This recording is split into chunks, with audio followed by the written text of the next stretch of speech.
23h sur Europe 1, l'heure de notre rendez-vous.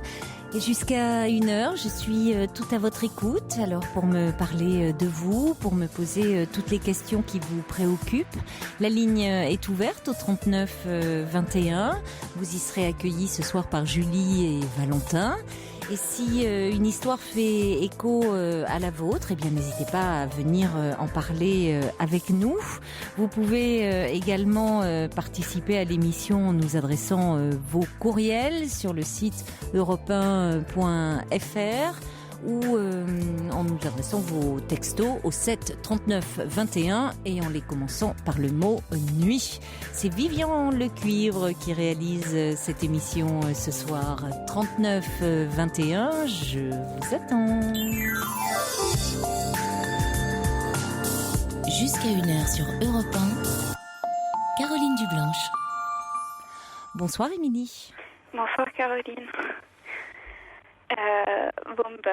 Déjà, je vous félicite pour votre émission parce que merci, c'est vraiment quelque chose qui, tous les soirs, m'aide un petit peu à penser à autre chose et à voir qu'il y a des gens qui sont bien plus malheureux que moi. Oui, quand on dit ça, en général, c'est que déjà, vous n'êtes pas très heureuse dans votre vie. Qu'est-ce qui se passe en ce moment ? Non, pour moi, c'est pas pour moi que j'appelle, donc pour ce soir, je passerai outre mon problème. Alors, c'est pour qui ? C'est pour ma mamie. Voilà, je vous fais un petit topo. Oui. Donc, moi j'ai 27 ans. Mm-hmm. J'ai une grand-mère qui a 77 ans, ma grand-mère paternelle. Oui.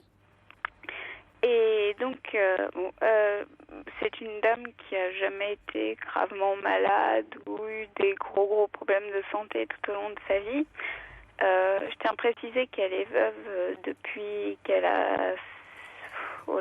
ça va faire 30 ans. Qu'elle a jamais refait sa vie. Qu'elle est toujours restée fidèle à son mari, même après sa mort, parce qu'il est mort brutalement d'une crise cardiaque. Mmh. Quand il avait 50 ans. Oui. Donc voilà. Et donc voilà, le problème, c'est que depuis environ 1 an, elle a des signes qui me font penser à la maladie d'Alzheimer. Mais bon, je sais pas trop en fait. Je trouve que ça y ressemble. Donc ce que j'aimerais, c'est, je vais vous détailler un petit peu le problème, mais c'est si des gens qui justement ont des conjoints ou des membres de leur famille qui ont justement cette maladie, s'ils peuvent me dire si ça y ressemble vraiment ou si c'est, en tout cas, moi ou mes parents qui nous faisons des idées, quoi. Donc voilà, donc depuis 1 an à peu près... Alors je préfère quand même vous mettre en garde et peut-être... moi je suis assez réservée sur le fait que j'aime pas qu'on pose comme ça, qu'on fasse des suppositions et encore moins évidemment de diagnostics comme ça au téléphone et simplement par ce que vous pouvez nous dire. Ça ne veut pas dire que je vous fais pas confiance évidemment dans ce que vous pouvez nous dire, mais ça peut pas remplacer la consultation d'un médecin et d'un spécialiste. Tout à fait, c'était pas du tout mon intention, mais mais je le dis parce que vous voyez, même avec la meilleure volonté du monde, y a des personnes, des auditeurs qui peuvent dire ah bah oui, ça effectivement, moi j'ai quelqu'un dans ma famille qui a eu ça et il est diagnostiqué de la maladie d'Alzheimer. Or, c'est jamais un symptôme isolé, c'est un ensemble de symptômes, vous voyez. Donc et puis il y a plusieurs, si vous voulez, il y a la maladie d'Alzheimer, mais il y a aussi des maladies il y a des générescences qui peuvent s'en rapprocher, qui peuvent avoir des symptômes qui se rapprochent de ça et qui ne sont pas la maladie d'Alzheimer. Donc on pose pas de diagnostic comme ça. Et le mieux, ça serait quand même de s'adresser à un médecin. Un spécialiste, je m'en doute bien. Par rapport à vos inquiétudes, vous voyez, même on peut parler de ce qui vous inquiète. Ça n'empêche pas qu'on peut en parler, mais je préfère quand même faire cette mise en garde. Oui, vous voyez, c'est-à-dire qu'on fait pas un appel aux auditeurs en disant on va pas jouer les apprentis sorciers là. Oui, je vous dis ça parce que justement le gros problème, c'est qu'on est dans la totale impossibilité de la faire consulter. Alors pourquoi ?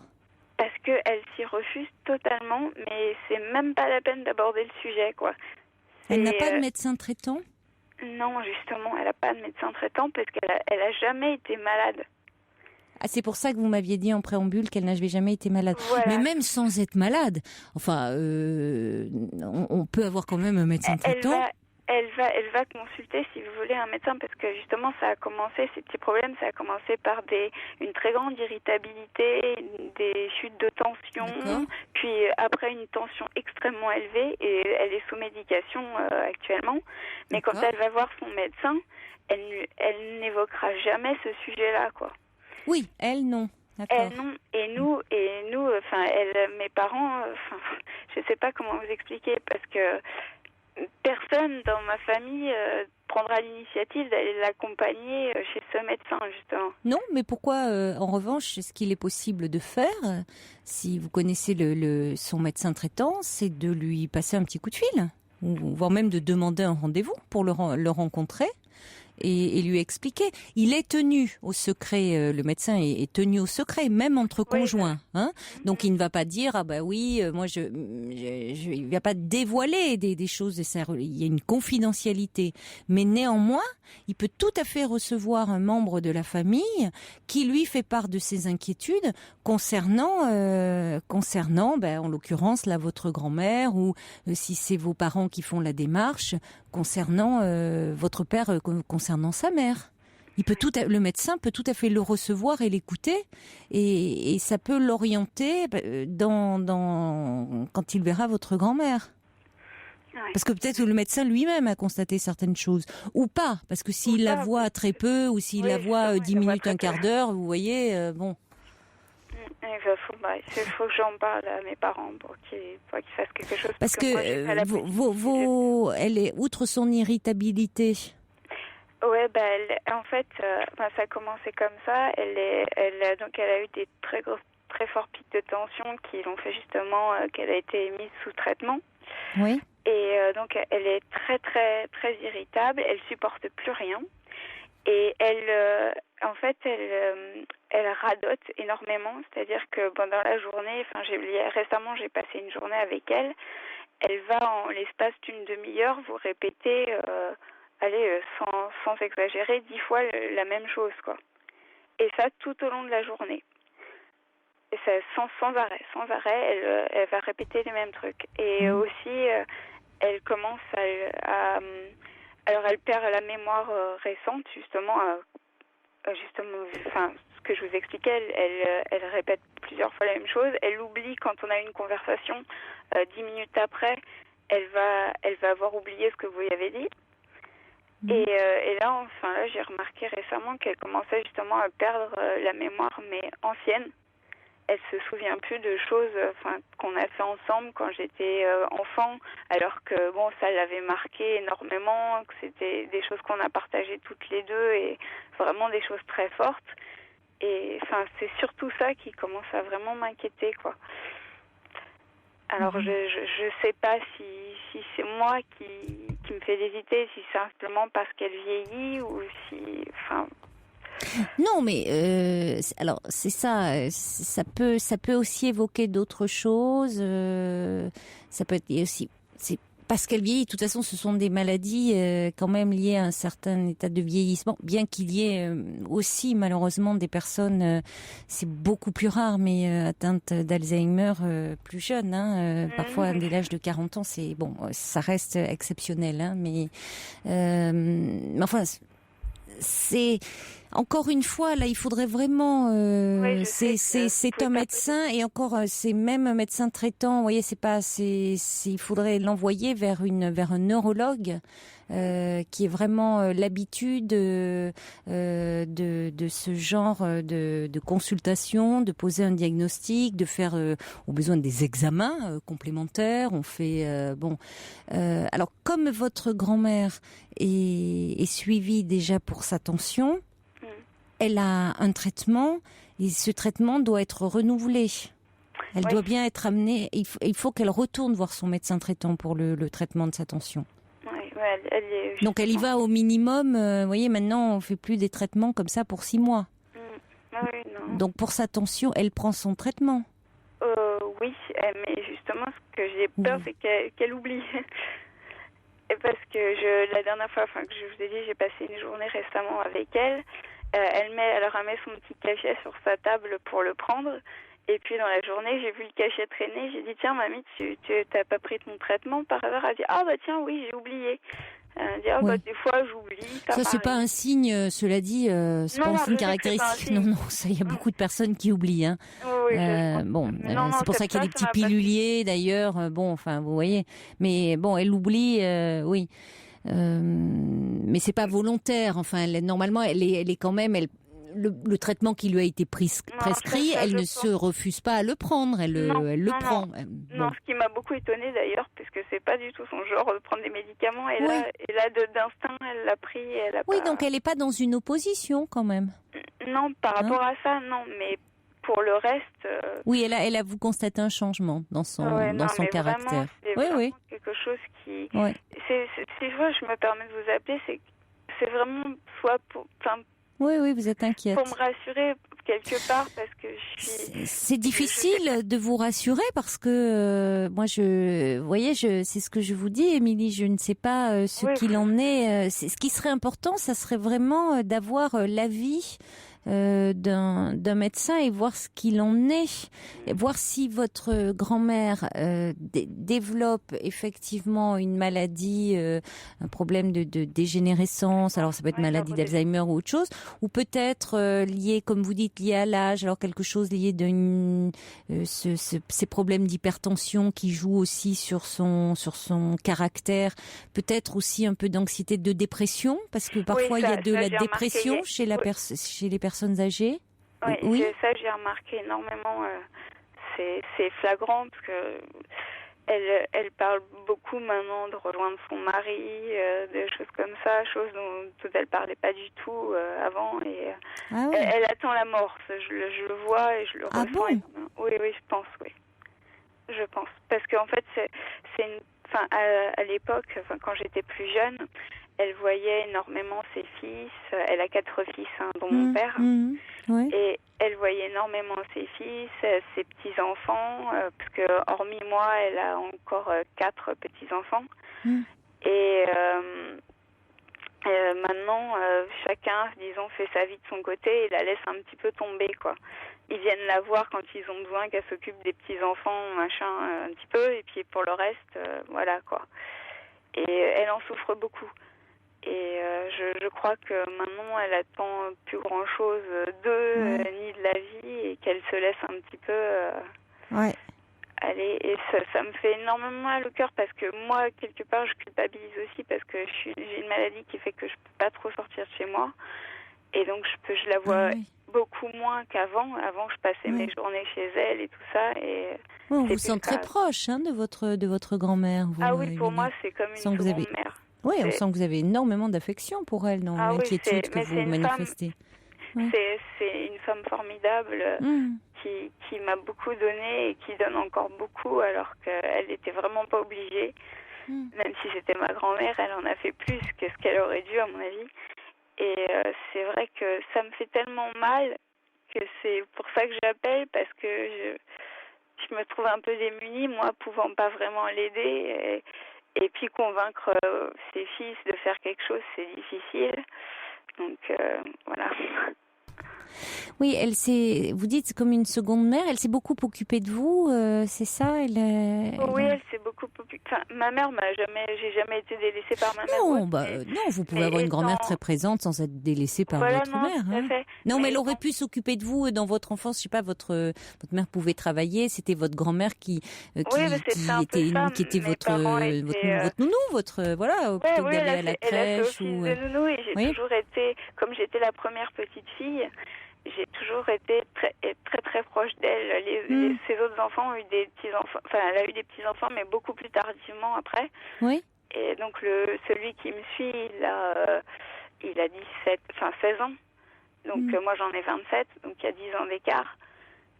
J'ai toujours été, je suis la petite fille et puis elle me le fait ressentir beaucoup. Elle me dit toujours, toi, t'as été la première. Puis vous avez une place particulière dans son cœur. Ouais, voilà, exactement. Et quand vous lui rappelez, donc vous dites, certains de souvenirs comme ça, de moments passés avec elle quand vous étiez enfant et qu'elle ne semble ne pas s'en souvenir, ou que sur le moment qu'elle ne s'en souvient plus, ça vous peine évidemment, ça vous affecte. Oui, ça me touche. Oui, bien sûr. Comment vous réagissez dans ces cas-là? Oh, j'ai jamais été agressive ou autre, ou lui montrer que ça me peinait. Non, j'évite. Je lui dis, j'essaye de lui rappeler justement. J'essaye d'évoquer des moments justement forts. Par exemple, je prends un exemple tout bête. On avait fait une sortie. Parce que ma grand-mère a très peu voyagé après la mort de son mari. Elle est jamais sortie de chez elle en fait, vraiment. Et donc, quand j'étais petite, on allait faire avec la mairie de sa ville. Il y a des petites sorties qui sont organisées pour les personnes âgées ou autres.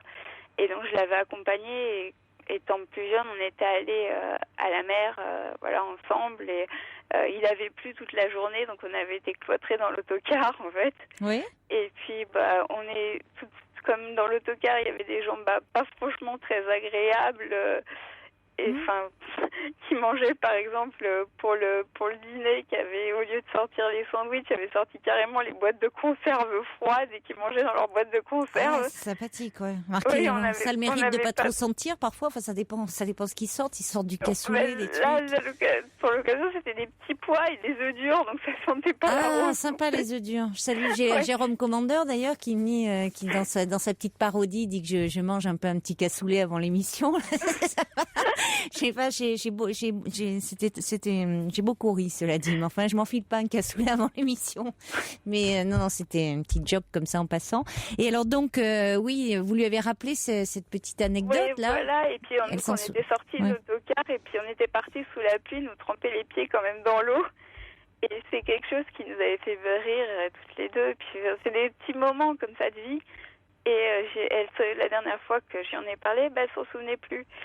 Et donc, j'avais essayé de lui rappeler un petit peu, mais même en essayant de lui rappeler des petits détails et d'autres, elle avait complètement oublié. Voilà, il y a des choses qu'elle peut oublier, peut-être parce que pour vous, ça, vous voyez, la mémoire, elle est de toute façon sélective aussi. Donc pour vous, peut-être qu'à ce moment-là, ça avait été un moment amusant. Bon, peut-être pour votre grand-mère, ça avait été un moment amusant sur le moment, mais bon, qui n'avait pas eu la même portée après. Mais ça veut pas dire, si vous voyez qu'après ça revient, c'est quand même important d'associer, ça lui montre que pour vous, c'est des moments tendres, chaleureux que vous avez passés avec elle. Elle sent qu'elle compte pour vous. Mais si vous voulez... Et je vois aussi, excusez-moi, qu'elle oublie des choses, elle oublie comment on cuisine, par exemple. Et là, c'était quelqu'un qui faisait énormément de petits plats, parce que toutes les semaines, tous les samedis, avant, quand ses enfants étaient plus présents, elle faisait un repas chez elle. Donc, il réunissait à peu près toute la famille une fois par semaine. Et elle faisait beaucoup de petits plats. C'était un cordon bleu. Hein. Et maintenant, elle oublie totalement. Mais est-ce qu'elle oublie ou est-ce qu'elle n'a pas envie ? D'un côté, elle a moins envie. Et de l'autre, elle oublie. Oui, mais alors c'est ça, parce que, vous voyez, on ne sait, finalement, je peux pas vous répondre, vous y voyez de l'oubli, peut-être. En même temps, elle vous dit qu'elle parle de plus en plus souvent de rejoindre son mari, alors que jusque-là, elle n'en parlait pas, comme s'il y avait aussi un détachement, comme si finalement, elle songeait de plus en plus souvent à la mort. Donc, il peut y avoir aussi, chez les personnes âgées, on passe parfois à côté de ce diagnostic de la dépression. On dit comme si moi, les au personnes début, c'est âgées ce que pouvaient j'ai pas pensé. être dépressifs. Or, il y a des dépressions chez les personnes âgées. Et les personnes âgées, on dit oh ben ils ont plus faim, ils s'alimentent plus. Oui, mais parfois ils s'alimentent plus parce que si ils sont complètement déprimés.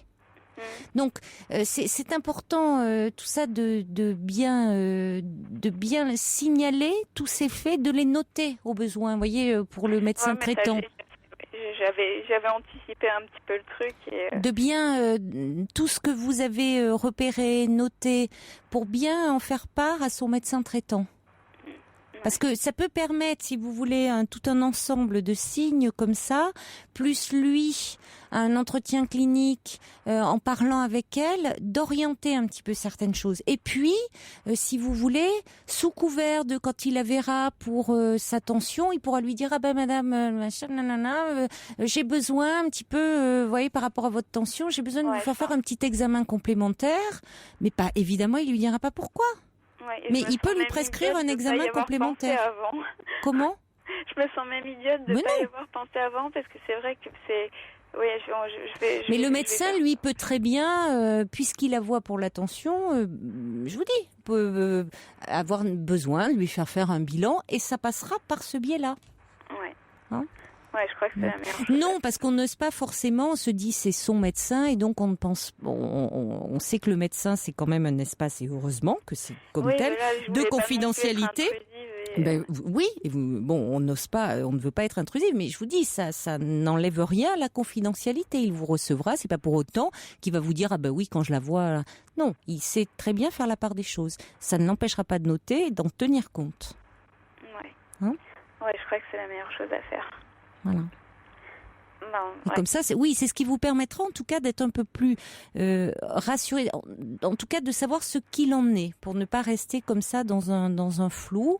Et quoi qu'il en soit, puisque vous avez noté un changement, de pouvoir mettre en place une prise en charge, quelque chose d'approprié, que ça soit lié à un problème neurologique ou un problème peut-être plus anxio-dépressif, et que votre grand-mère puisse être aidée, soutenue, prise en charge. Hein ? Voilà. Oui, parce que ça me fait quelque part tellement peur. On entend, oui. Mais n'anticipons pas. Hein ? Non, ouais, n'anticipons pas non plus. Voyez, attendez de voir l'avis vraiment du médecin, qui peut-être dira aussi, au vu des examens, enfin, l'orientera vers un autre médecin, mais il saura, lui, ça passera mieux d'un médecin que de l'entourage. Les patients entendent mieux que quand c'est la famille qui dit, bah oui, tu devrais aller voir un médecin, là, elle s'y refuse. Elle refuse pas d'aller le voir pour l'attention, et elle prend son traitement. Donc ça, c'est plutôt positif. Mais voilà. Et aussi, je sais pas trop comment. Enfin, on cherche un petit peu avec mes parents un moyen de permettre de rompre cette solitude dans laquelle elle s'est enfermée et dans laquelle elle s'enferme de plus en plus. C'est difficile parce qu'avant, elle avait des animaux. Elle avait un petit chien et depuis la mort de son petit chien, elle a jamais voulu le remplacer. Et maintenant, elle passe ses journées toute seule. Moi, j'essaye de l'appeler le plus régulièrement possible pour essayer de lui couper un peu sa journée. Mais... Et votre père ne peut pas y passer ? Vos parents ne peuvent pas passer la voir ? Si, mes parents ils vont dîner chez elle tous les 15 jours. Mon père, quand il peut, dès qu'il a un petit peu de temps dans son travail, il va la voir, mais sinon, elle est toute seule, quoi. Et c'est vrai que il n'y a pas un voisinage, elle n'a pas des voisins? Non, il n'y a plus du tout. Tous les gens qu'elle connaissait dans sa rue, parce que c'était une rue où tout le monde se connaissait, je me souviens quand j'étais plus petite. Mais ils sont soit décédés, soit ils sont partis parce que le quartier, elle habite pas dans une ville franchement très réputée, voilà. Donc c'est vraiment pas très sécure et tout ça. Et elle se retrouve, et soit ils partent... oui, donc en plus son environnement a changé, les personnes qu'elle connaissait sont décédées ou sont parties, son petit chien est mort. Je reconnais que c'est tout ça est assez déprimant. Oui, et puis déjà à la base c'est quelqu'un qui est pas franchement très sociable, elle est très ouf. Alors en plus, oui. Voilà, bon. Donc elle n'avait pas forcément besoin de beaucoup de contacts pour être bien, si ce n'est avec la famille. Voilà. Bon. Elle avait son petit chien, mais c'est un peu le problème. Bon, écoutez, vous n'allez pas pouvoir lui changer sa vie du jour au lendemain. Il faut déjà voir ce qu'il en est par rapport à son état de santé. Parce que de deux choses l'une, soit elle a un problème lié à un problème plus grave type Alzheimer ou autre, et là il faut qu'elle soit prise en charge, qu'elle ait un traitement vraiment approprié, et puis il va falloir, vous verrez là avec le médecin ce qu'il en est. Soit si c'est quelque chose de l'ordre d'une dépression, s'il lui prescrit un traitement, elle va aussi se sentir mieux avec un traitement, avec un traitement. Vous voyez, si c'était, je dis, mais je mets tout au conditionnel, et on est bien d'accord. Mais si ça relevait de la dépression, un traitement d'antidépresseur améliorerait son humeur. Donc déjà, tout lui semblerait un peu moins noir, un peu moins sombre. Donc la priorité, c'est d'avoir un avis médical, Émilie. D'accord. Faisons les choses, procédons par ordre là. Voilà. D'accord. Ok. Voilà. C'est très très gentil. Je vous remercie beaucoup d'avoir pris le temps de m'écouter. Je vous en prie. Au revoir, Émilie. Et très bonne fin d'émission. Au revoir. Au revoir. Merci. Pour parler à Caroline Dublanche, appelez le 39 21 34 centimes les minutes. Bonsoir, Emmanuel. Bonsoir. Bonsoir. J'ai le trac. Mais ça, c'est les premières minutes. Ça va passer. Oui, je sais. Je suis contente de vous avoir car vous êtes de précieux conseils. Je suis un peu abattue malgré que j'arrive à rigoler pourtant. Ah bon, écoutez, c'est bien. Il y a un peu de vitalité qui subsiste. Oui, malgré tout. Alors, qu'est-ce qui vous abat comme ça? Alors, en fait, je sais pas par où commencer. Par le début, par la fin? C'est une histoire. Par le début. Par le début, ok. Dans l'entreprise que j'ai quittée il n'y a pas longtemps, car j'étais en CDI, j'ai décidé d'arrêter avec ce travail qui ne me plaisait plus. J'ai rencontré un stagiaire qui me plaisait de plus en plus, on va dire, avec le temps. J'essayais de me donner raison. Je me disais, mais dans le cadre du travail, ça ne se fait pas. D'autant plus que cette personne a 12 ans de moins que moi. 2 ans ou 12 ans? 12 ans. 12 ans, oui. Oui, c'est la première fois que ça m'arrive. J'ai 33 ans. Enfin, je viens de les avoir et d'habitude, je suis attirée par les personnes plus âgées. Oui. Il s'avère que, en fait, il a craqué pour moi et ça a été réciproque. Oui. Et on s'est mis ensemble le 25 novembre dernier. Je savais qu'il avait une copine, mais on a commencé par boire un verre, par discuter, et il m'a tout de suite annoncé la couleur en me disant que ça faisait, je crois, un peu plus de 2 ans et demi, déjà qu'il était avec sa copine.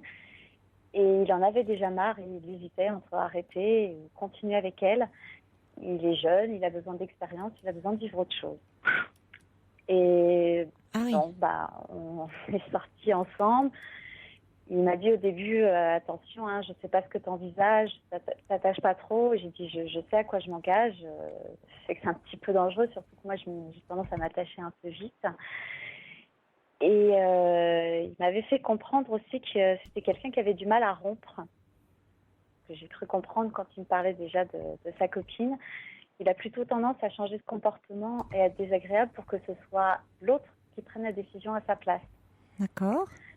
Il vous donnait pas mal de clés pour le comprendre, pour comprendre la manière dont il agissait. Oui, c'est sûr. Oui.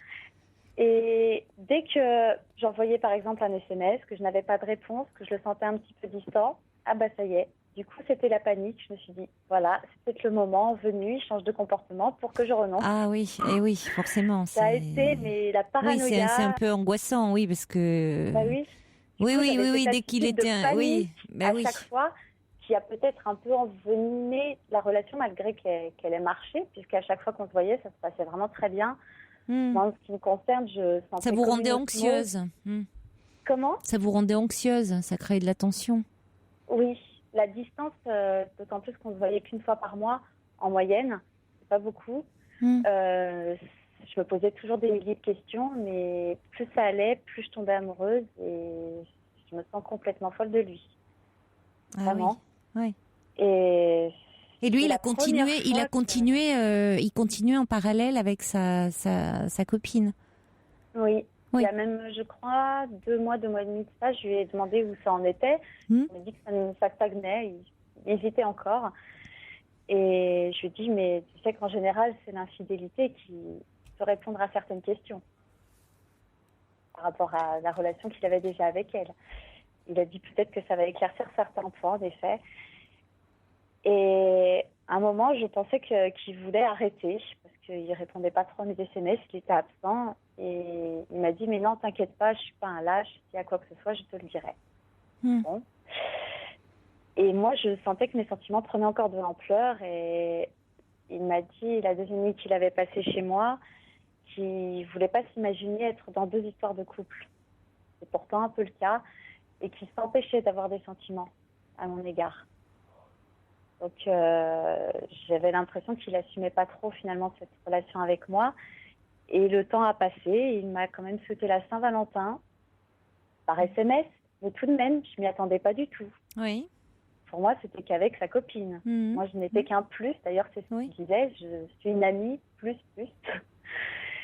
Et bon, il l'a quand même fêté. Il me laissait dire un peu plus de choses concernant mes sentiments. J'arrivais plus à me libérer et il disait rien en retour. Avant, il était un peu gêné et là, il me laissait un petit peu dévoiler mes sentiments. Donc, je me suis dit qu'il y a peut-être des petites choses qui changeaient. Je prenais espoir. La dernière nuit qu'on a passée ensemble, c'était pas ce samedi-là, mais l'autre. Ça va faire bientôt 2 semaines. C'était vraiment très bien, c'était de mieux en mieux. Il le reconnaît d'ailleurs lui aussi. Et c'était tellement bien, on s'entend tellement surtout, on a tellement de points communs, de projets même en commun. Enfin, c'est hallucinant, j'ai jamais vu quelqu'un qui me ressemblait autant. Quel genre de projet avez-vous en commun ? Par exemple, là, il est dans le commerce. D'ailleurs, il est en BTS. Oui. BTS NRC, négociation relation client. Et on a tous les deux envie de quitter le commerce pour la communication événementielle. On aime tous les deux les voyages, on aime tous les deux un pays aussi, l'Espagne. On aime à peu près la même musique. Enfin, il y a plein de choses.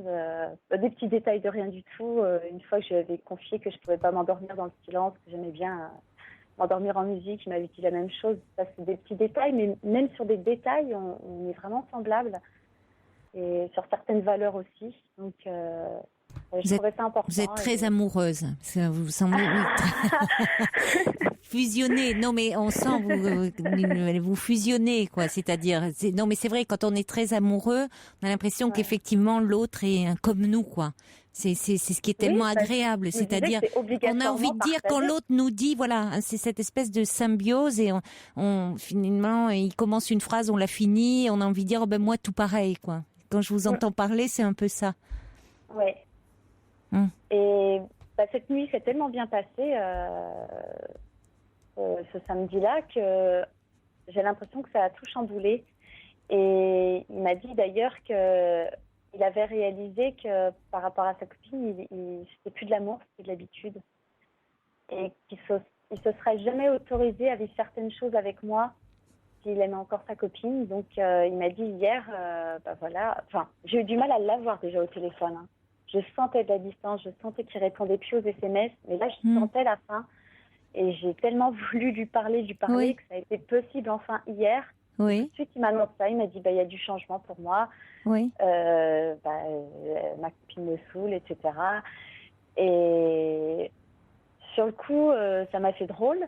Mais en même temps, je me suis dit, en même temps qu'il me parlait, je me suis dit, qu'est-ce qu'il en advient de nous ? Et il commence par me dire, nous, j'aimerais qu'on prenne des distances.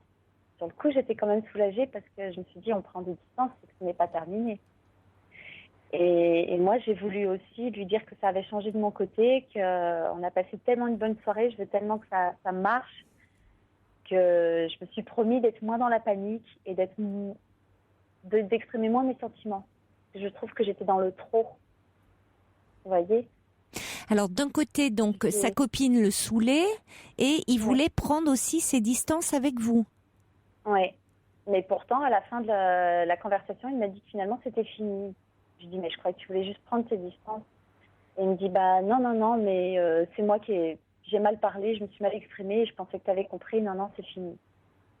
Donc sa copine le saoulait, on peut l'entendre, c'est-à-dire qu'elle lui demandait peut-être de faire un choix.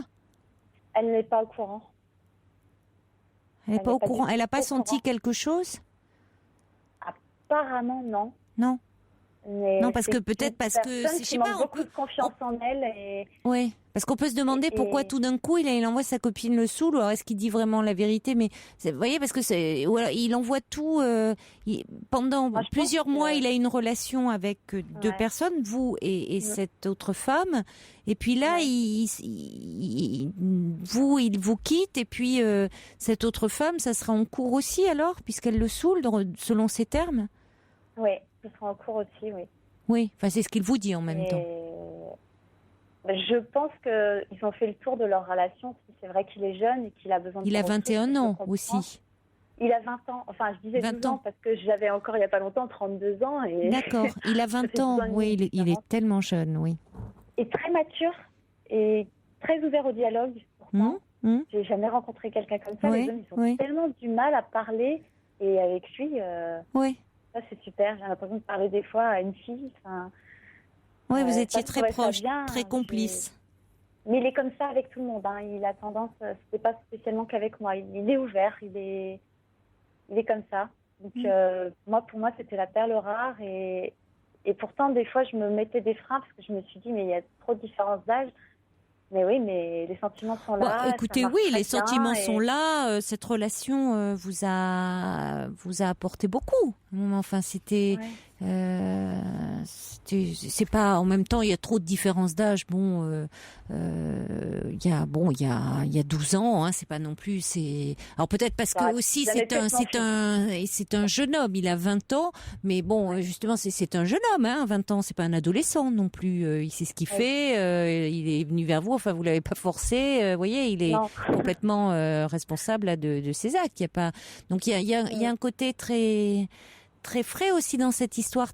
Enfin, j'ai l'impression que pour vous, voyez, vous parliez musique, voyage. Il y a un côté très vous qui étiez dans cet univers professionnel où vous ne vous plaisiez plus, où ce jeune homme était stagiaire, vous donnez votre démission, vous vivez cette histoire d'amour, lui aussi a envie de... Alors lui, il veut démarrer aussi, il cherche sa voie encore, mais vous aussi, vous cherchez la vôtre. Enfin, vous vous sentez complice sur pas mal de domaines. Ça vous a... Il y avait quelque chose d'un peu adolescent aussi dans votre histoire. C'est vrai. Oui. Qui vous a fait du bien, j'ai l'impression. En plus, moi, je chante, lui joue de la guitare, danse, il danse. Enfin, même nos activités sont communes, mis à part qu'il fait du basket, et puis non, on ne fait pas, mais ça, c'est pas... Il faut bien avoir quelques différences aussi.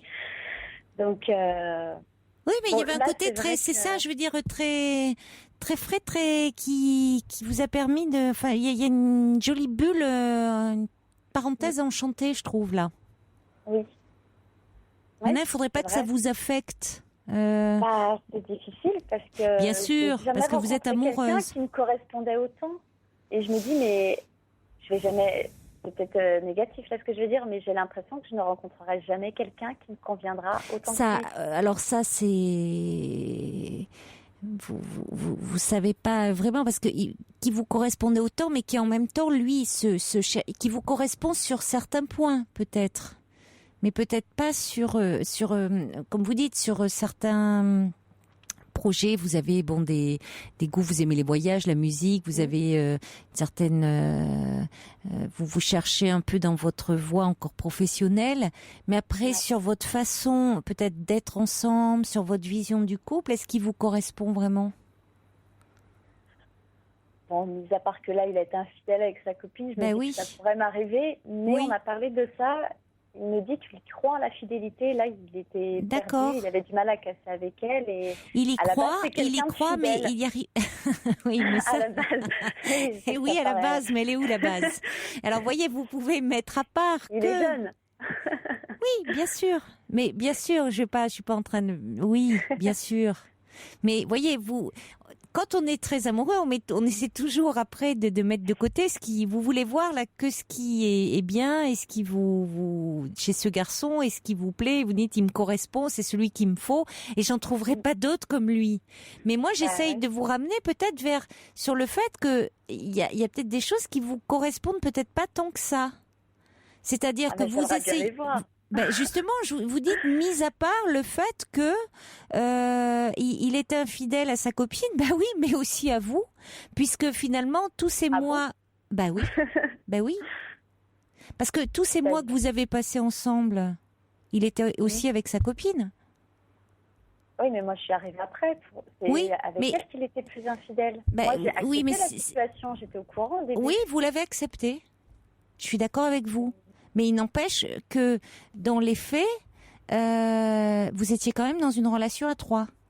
Mais c'est pour ça que je vous demandais, est-ce que c'est votre modèle de couple? Est-ce que c'est votre vision? Ah non, Non. À 3, non. D'accord. Mais Ah non. alors, vous pouvez, bien sûr que je suis pas en train de dire, il est jeune. Oui. Mais il y a déjà des jeunes hommes, jeunes filles qui, à un moment, peut-être accepteraient de trancher ou pas. Et qui, jeunes ou pas, il y a même des jeunes qui arrivent à rompre. Lui, il n'arrive pas, il ménage la chèvre et le chou. Il veut peut-être préserver une belle image de lui. Oui. Alors, il pousse exactement. l'autre, finalement, à, en étant désagréable, à rompre. C'est déjà un certain fonctionnement. C'est pas seulement une question d'âge, ça. Et finalement, il n'a pas fait les choses comme il l'avait fait comprendre. Il disait qu'il changeait de comportement pour que l'autre casse. Non, là, il n'a pas fait comme il vous l'a dit. Il l'a fait. Mais quelque part, je préfère finalement que les choses soient plus claires et qu'il le dise et que c'est plus honnête, c'est plus franc et on sait plus à quoi s'en tenir. Encore que je n'arrive pas à comprendre pourquoi il a vraiment arrêté avec moi. Je me pose des questions.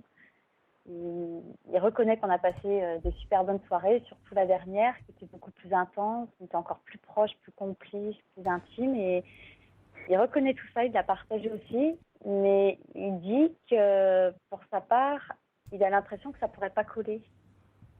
Je lui ai dit, ah bon, mais alors quoi? Et pourquoi?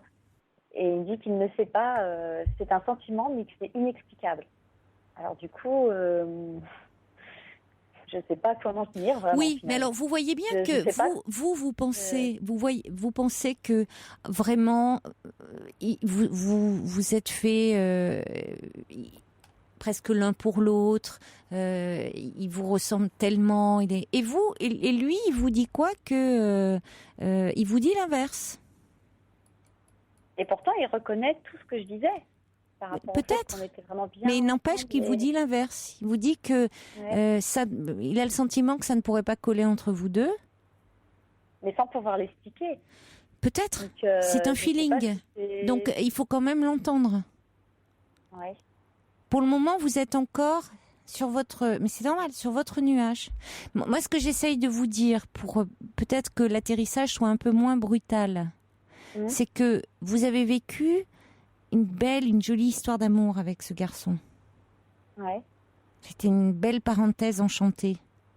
Mais il ne faudrait pas que ça vous laisse dans un état maintenant de dire que ça vous coupe les ailes, là, en disant « Ah non, c'était lui et les autres, j'aurais pas cette complicité-là avec d'autres. » Ouais. Et pourtant, parce que je crois que là, vous vous enfermez dans une illusion. Comment? Et pourtant, j'en suis persuadée et je lui ai dit ça, pour le moment. Je lui ai dit que je sentais qu'on était fait l'un pour l'autre. Bon, vous lui dites ça et lui, il vous dit que ça pourrait pas coller. Voilà. Donc, vous voyez que là, déjà, c'est à ce moment-là, le premier hiatus entre vous. C'est peut-être ce qu'il faut entendre. Et je suis persuadée que c'est lui qui se trompe parce que je le sens perdu. Oui, dans ces cas-là, oui, vous voulez pas... De toute façon, il est perdu. Bon. Parce qu'il il a même besoin... Vous voulez avoir le dernier mot, comme souvent dans une histoire. Pour arrêter avec deux personnes en même temps, c'est qu'on est quand même un peu... Vous ne savez pas s'il arrête avec sa copine. Vous n'en savez rien. En tout cas, c'est ce qu'il m'a dit. Cet homme ment. Ce que je vais vous dire d'un point de vue tout à fait extérieur, Emmanuel, il a menti à sa copine. Sa copine n'était pas au courant qu'il avait une relation avec vous. Oui. Il a pu lui mentir. En étant avec elle, en faisant des choses avec elle, en partageant des moments avec elle, alors qu'il avait une relation en parallèle avec vous. Pourquoi ne serait-il pas à même de vous mentir à vous? À quel niveau? Dans ce qu'il vous dit. Aujourd'hui, dans la façon qu'il a de vous quitter, qui, franchement, lorsqu'on l'écoute de façon extérieure, comme moi je peux l'entendre parce que je suis extérieure, c'est-à-dire pas submergée par tout un tas d'émotions comme vous pouvez l'être, puisque vous êtes très amoureuse de cet homme. Sa façon de vous quitter est vraiment pas claire. Donc, il peut tout à fait tenir un double langage. C'est pas clair. Non, et pas clair. Non. Ça voudrait dire quoi alors? Ça voudrait dire qu'il peut. Comment vous le dire? Alors, il peut très bien vous dire que il prend des distances avec vous. Puis finalement, vous voyez, après, comme vous ne sembliez ne pas vouloir comprendre, il a été obligé de vous dire clairement qu'il vous quittait parce que vous ne vouliez pas comprendre. Et quand il vous dit ma copine me saoule, peut-être qu'elle lui avait un petit peu pris la tête, peut-être qu'il s'était un petit peu disputé. Ça ne veut pas dire pour autant qu'il l'a quitté. Mais vous, ça, peut-être, je n'en sais rien, peut-être qu'il va la quitter, mais de toute façon, le fond. Dit même avant qu'on soit ensemble. Mais le fond du problème, Emmanuel, le fond du problème, c'est qu'avec vous, il vous dit que il ne veut pas continuer. Ouais. Et ça, on peut pas, vous, même si vous êtes très amoureuse, même si vous avez envie de continuer l'histoire avec lui, on peut pas continuer l'histoire toute seule. C'est ça que vous avez du mal à accepter. Et c'est toujours effectivement douloureux. Mais oui, c'est toujours douloureux quand on est amoureux, mais pourtant, à un moment, on peut pas continuer une histoire toute seule.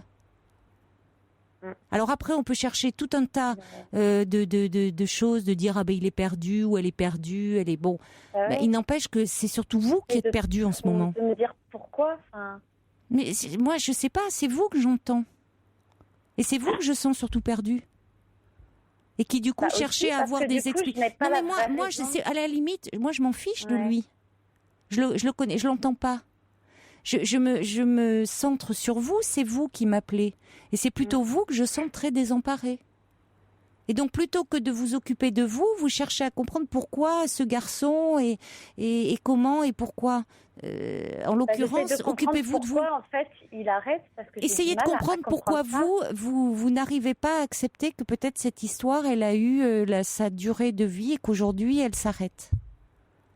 Justement, j'ai l'impression que si je savais exactement pourquoi, il pouvait me dire pourquoi il sentait pas cette relation, j'arriverais mieux à comprendre. Ça vous est pas arrivé, ça vous est pas arrivé d'avoir des histoires parfois et où l'histoire s'est arrêtée, vous l'avez arrêtée de vous-même? En général, c'est plutôt moi en plus qui arrête et j'explique. Je sais pourquoi. Il vous le dit que ça pourra pas coller. Mais vous avez, vous voulez, vous ne voulez pas accepter cette réalité-là. Et donc finalement, quand on a du mal à accepter une réalité qui effectivement fait souffrir, on a l'impression que d'avoir des explications nous aiderait à accepter cette réalité-là, alors que dans les faits, je peux vous dire, Emmanuel, que on n'a jamais les explications qu'on souhaiterait. On en veut toujours d'autres. Parce que c'est jamais les explications qu'on souhaiterait. On veut toujours en fait convaincre l'autre que si, ça pourrait coller. Bon courage à vous. J'avais pas fini, excusez-moi. Allez-y. Oui, c'est juste qu'il m'a dit que là, comme il est en période de révision, il veut plus du tout qu'on se donne de nouvelles, mais momentanément, parce qu'il a besoin de se retrouver seul. Voilà. C'est pour ça que j'insiste sur le fait que j'ai l'impression qu'il est plutôt perdu. Non, mais là, c'est vous qui êtes en boucle. Ah. Mais du coup, je sais pas, il voudrait quand même d'une amitié, et il me sent pas capable de cette amitié. Oh, mais vous avez entièrement raison. Et je ne sais pas. Là, il est très égocentrique. Quoi faire. Il est très égocentrique. C'est-à-dire que il vous dit qu'il ne veut plus d'une histoire d'amour avec vous, mais qu'il veut bien d'une amitié. Dans la mesure où vous, c'est très douloureux que vous ne souhaitiez pas que la relation s'arrête parce que vous êtes amoureuse. Effectivement, le voir comme ami, c'est tout simplement insupportable. C'est pas en tant qu'ami que vous voulez le voir, c'est en tant qu'amoureux. Une fois que j'en aurais fait mon deuil, éventuellement. Ça, éventuellement, bien sûr. Oui, mais je sais pas ça sera possible. Prendre contact en premier. Vous le laissez. Pour le moment, Non, vous le laissez là. Il a, après tout, lui, il fait sa proposition, ça le regarde. Mais là, il ne pense qu'à lui. Non, là, il faut penser, vous, à vous protéger. Aujourd'hui. Vraiment. Parce que le voir, vous, aujourd'hui, risque de vous faire souffrir. Ah, mais de toute façon, aujourd'hui, c'est pas possible. Hein. Il m'a bien dit que pendant 1 mois, il va juste bûcher sur ses révisions car ça l'a perturbé un peu tout ça. Il avait du mal à s'y mettre et là, il va être qu'à ses révisions et penser qu'à ça. Alors, vous souhaitiez un peu essayer de comprendre. On a un garçon avec nous, un homme, je devrais dire, peut-être qui est au 39-21. Alors, on va l'accueillir. Bonsoir Jérôme. Bonsoir Caroline. Bonsoir. Bonsoir Emmanuel. Bonsoir, merci d'appeler parce que vous sentez Emmanuel désemparé et perdu. Oui. Et donc voilà, bon, vous avez été dans la situation de son amoureux. Exactement. Voilà. Alors, il y a pas très longtemps en plus, donc. Alors vous n'étiez pas son amoureux, mais c'est après. Mais bon, qu'est-ce qui s'est passé pour vous? Eh ben, ce qui s'est passé, donc effectivement, j'ai eu une double relation, ça m'est arrivé. Et donc bon, elle est un petit peu différente parce qu'elle était entre 2 pays. Mais en fait, c'est ce que je vous ai écrit dans le message, c'est qu'on finit par mentir très très vite. Et aux deux. On finit vite par mentir parce que on a aussi perdu, on finit par l'être parce que on sait pas comment c'est arrivé, on sait plus quoi faire, on sait plus qui on aime, on sait plus.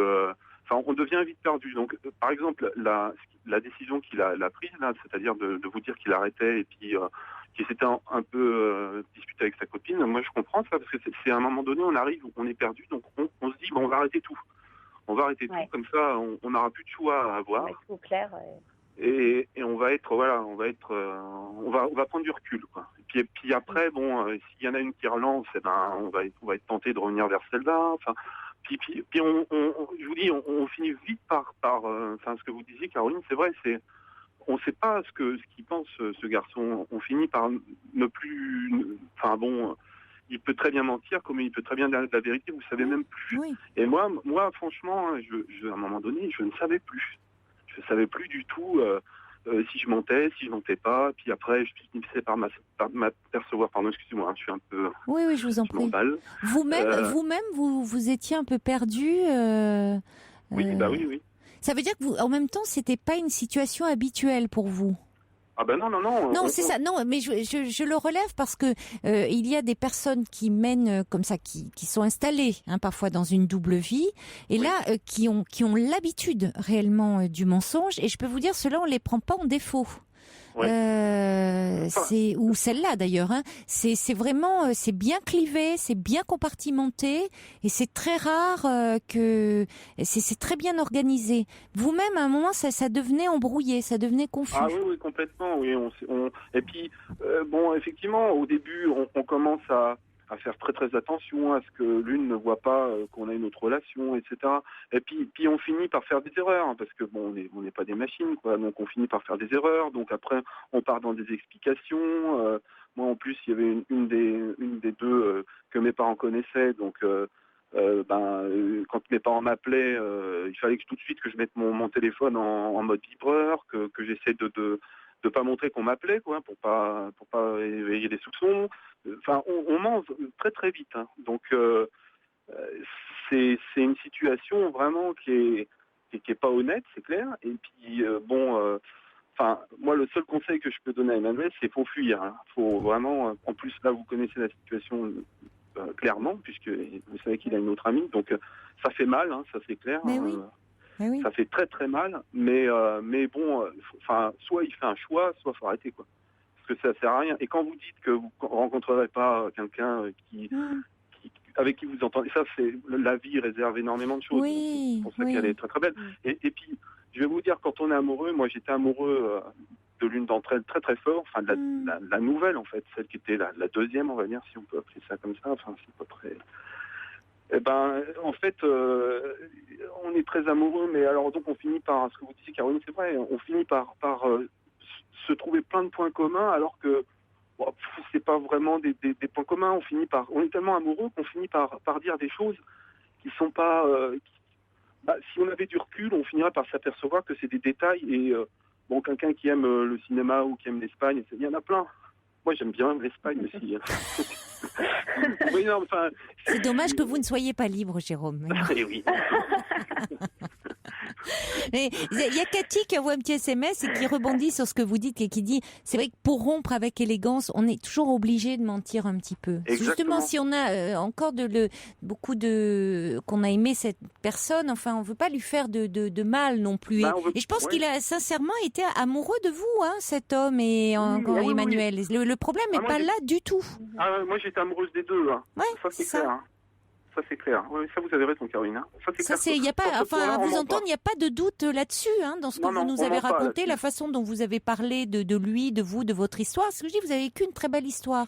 Mais maintenant, il est en train de sortir de cette histoire pour des raisons. On n'est pas dans sa tête, hein, c'est ce que vous dites, Exactement, Jérôme. On ne sait pas très bien, mais en tout cas, lui, il vous dit que il sent plus les choses. Pourquoi lui seul pourrait le dire?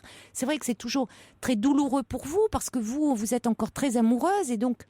Ce ça va faire détachement mal, subit ça va faire mal, est très pénible. Mais vous avez raison de dire, Jérôme, que la vie réserve plein d'autres surprises et que plein de jolies surprises et que évidemment Exactement. là vous êtes dans la tristesse, vous comprenez pas, mais dans quelque temps vous allez conserver le beau de cette histoire et parce que c'est une belle histoire. Voilà, toutes les histoires font avancer. Oui, il y a eu une belle histoire, il y a eu une belle rencontre et il y en aura d'autres, assurément. Vraiment, c'est ce qu'il faut vous dire aussi. Vous verrez bien. Merci beaucoup, Jérôme, d'avoir pris la peine de nous appeler. Bon courage à vous, Emmanuel. Merci. Et merci, Caroline. Merci. Au revoir. Au revoir et bon courage, Emmanuel.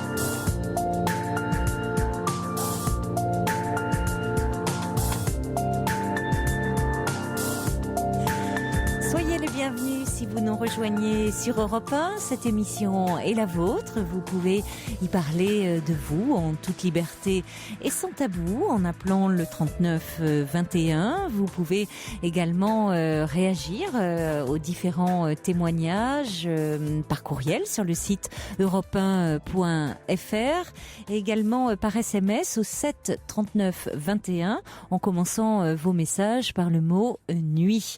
Alors juste avant le journal de minuit, nous étions en ligne avec Emmanuel qui donc a vécu une histoire d'amour avec un jeune homme et celui-ci lui annonce qu'il la quitte.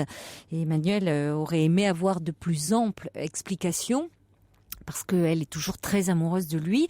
Et Jérôme a appelé pour dire qu'il s'est trouvé un peu dans cette situation où il a eu une relation comme ça avec deux femmes et que à un moment, lui aussi a été s'est trouvé dans l'obligation de mentir et que lui-même se perdait dans ces deux histoires.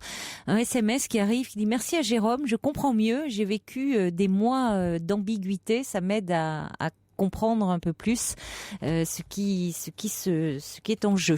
Un message aussi qui dit je suis de tout cœur avec Emmanuel, mais il faut qu'elle regarde la vérité en face, elle n'aura jamais les réponses qu'elle souhaite. Et puis Sylvestre a appelé le 3921 pour dire il ne faut pas insister, il faut vraiment décrocher. Sylvestre qui a vécu la même histoire. Et puis encore un petit SMS qui dit je vous ai entendu ce matin, c'était hier matin chez Michel Drucker, fait entrer l'invité, qui me dit vous étiez formidable. Oui, oui, Caroline Nuit Blanche, de Jérôme Commandeur. Oui, c'est vrai que c'était pas piqué des hannetons, hein. C'était pas mal. En tout cas, moi je suis ravie parce que si je dois m'absenter comme ça, je sais que maintenant Jérôme Commandeur peut me remplacer au pied levé. Donc c'est formidable. Voilà, vous l'aurez pendant 2 heures rien que pour vous.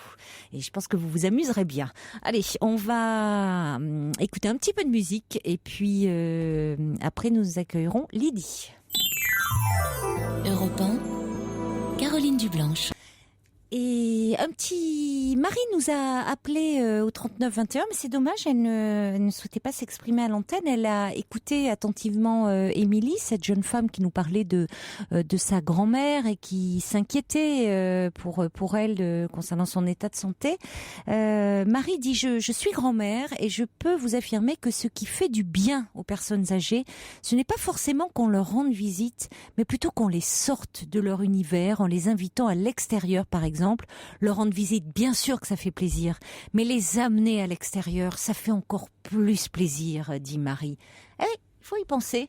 Mais c'est vrai que Émilie nous disait que sa grand-mère était finalement très repliée dans sa maison, sur elle-même. Donc peut-être que une petite bouffée comme ça d'oxygène sur le monde extérieur, une petite sortie, ça lui permettrait aussi de se changer un petit peu les idées, puisque Émilie se demandait comment rompre un peu son isolement.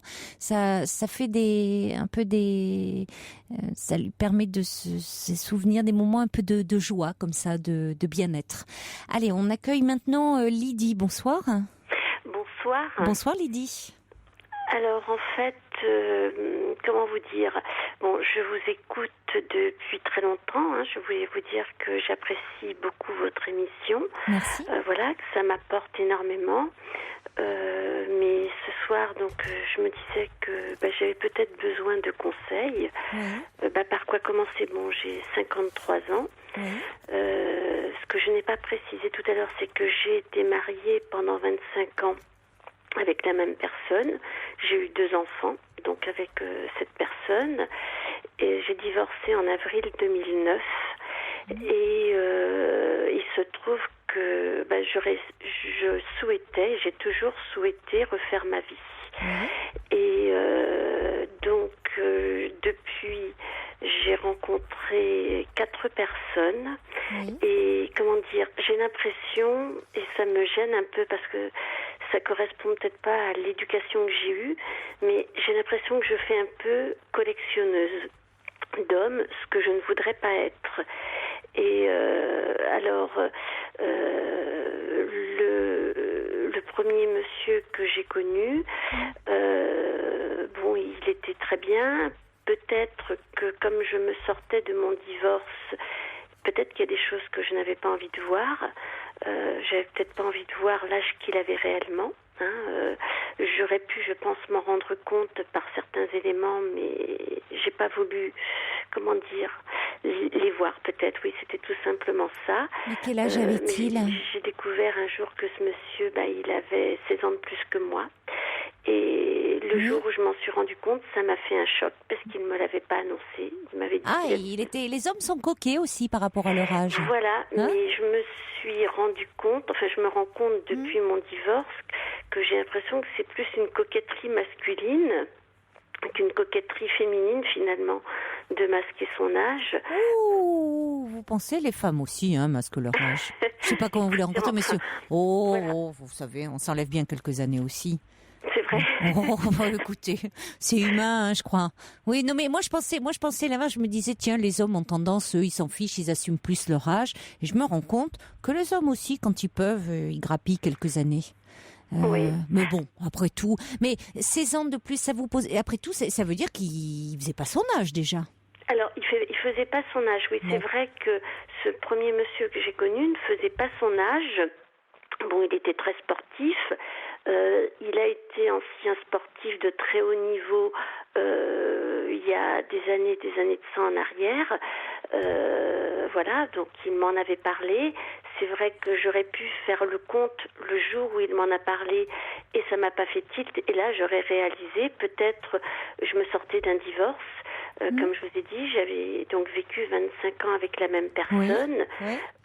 Faut savoir que cette personne, comment vous dire, donc il a été le premier, ce mari, il a été le premier, comme j'ai toujours le seul pendant 25 ans, sauf que, comment vous dire, ce mari, quand je l'ai connu, mon mari, il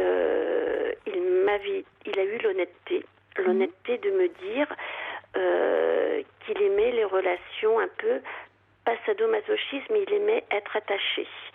Oui. Et sur le moment, comment dire, j'étais amoureuse, bien sûr.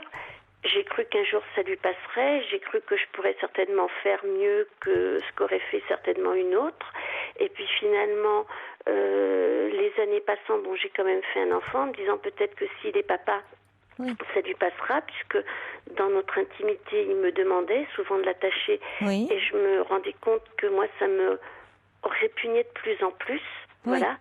Ceci dit, je suis quand même restée 25 ans, mais j'en étais arrivée à un stade où je m'étais dit à un moment donné que je n'en pouvais plus. Et je m'étais dit, je reste là pour l'instant, mes enfants sont jeunes, je reste pour eux, mais un jour je partirai, un jour je divorcerai. Et je restais toujours, mes enfants grandissaient. Parce qu'il ne pouvait pas, si vous voulez, il ne pouvait pas obtenir de plaisir, de jouissance autrement qu'en étant attaché. Exactement, c'est tout à fait ça. Mais ça veut dire qu'il acceptait quand même d'avoir des relations sexuelles autrement qu'attachées ou pas? Oui, malgré tout, mais vous sentiez que pour lui, c'était ça lui procurait moins de plaisir. Voilà, il n'y avait pas du tout de plaisir. C'est ça, c'était juste, j'ai envie de dire que c'était presque pas que pour la procréation, parce qu'on a eu 2 enfants, Oui. Mais voilà, c'était sans arrêt. Et en plus, moi, c'était le premier, mais j'ai l'impression qu'il ne me regardait pas, quoi. J'ai le sentiment pendant toutes ces années-là de ne pas avoir eu de vie de femme, voilà, en fait. Oui, il était dans son trip, il était dans son fantasme. C'était vous étiez presque accessoire. Vous lui permettiez d'accéder à ce fantasme. Et d'ailleurs, c'était toujours à sens unique. C'était lui qui devait être attaché, dominé. C'était jamais vous qui, voyez, il y avait jamais de jeu en sens inverse. Il y avait jamais. Exactement. Oui, c'était toujours, c'était assez figé comme sa fantasmatique. Hein. Oui, mais à un point tel où je sais que à cette période-là, je m'étais laissé pousser les cheveux. Et le soir, quand il arrivait dans la chambre, je mettais les cheveux devant les yeux. Je l'attachais très vite. Je faisais ce qu'il me demandait. Et puis après, je me tournais dans mon coin. Je le détachais aussi vite. Et je me tournais dans mon coin. Et voilà, la relation, elle en était là. Et vous étiez très instrumentalisée? Oui, assez. Oui. Et ça devenait de plus en plus pénible. J'avais de plus en plus de mal. Je sentais que lui, il se rendait compte que je n'étais pas heureuse. Je pense qu'il s'en rendait compte. Et puis petit à petit, un jour, l'idée s'est installée en moi de me dire que je voulais divorcer. Ça, c'est quelque chose. Et je m'étais dit, je divorcerai quand mon fils aîné aura 18 ans. Et les années passant, je me suis dit, mais quand il aura 18 ans, moi j'en aurai quasiment 54, même un peu plus. Et voilà, je me disais peut-être qu'il faudrait que je divorce un peu avant. Et je m'étais à chaque fois, je reculais d'année en année. Et puis un jour, en fait, en 2007, peut-être qu'il y a eu un petit coup de pouce du sort. Je rentre à mon domicile, j'ouvre l'ordinateur parce que j'avais besoin de prendre une adresse sur les pages jaunes, et là je trouve un message, et le message d'un homme qui envoyait un message, puisque j'avais découvert que donc il avait une adresse MSN, et un message d'un homme qui lui proposait un rendez-vous avec des photos qui étaient très parlantes.